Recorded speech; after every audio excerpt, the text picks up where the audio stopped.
May be become someone which what ना, जैसे होता है कि आमिल बन जी जाऊं या कामिल बन जाऊं और मैं सूफीज़म की तरफ चल पड़ूं, ये वो सारी चीज़ें ना, अल्लाह की कुर्बत इख्तियार हो जाए या राब्ता हो जाए किसी मज़ार पे, या औलिया अल्लाह से मुलाकात हो जाए, ये सारी चीज़ें, ये चीज़ें जो है ना, ये ये भी काम करती है नादे अली। बट इसका इसका मसला ये है कि ये इधर से उधर, उधर से इधर, हर तरफ चलती है ये।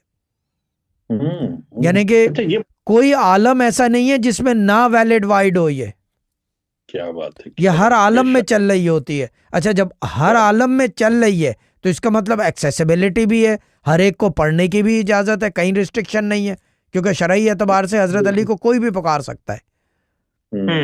ठीक है ना। हाँ, जहाँ पे रसूल पाक सल्लल्लाहु अलैहि वसल्लम की किसी भी चीज का इस्तेमाल आ जाए या उनके नाम का, तो फिर दरूद भी लाजिम हो जाता है और शरीयत भी लागू हो जाती है। बिल्कुल। कलमा कलमा गो होना चाहिए, because there is a lot of, वो एक अदब का मकाम है ना वो। अदब का मकाम है, हाँ, अदब का कंडीशन। मकाम है। ये जो है इंस्टेंट स्पॉन्टेनियस हेल्प है ये।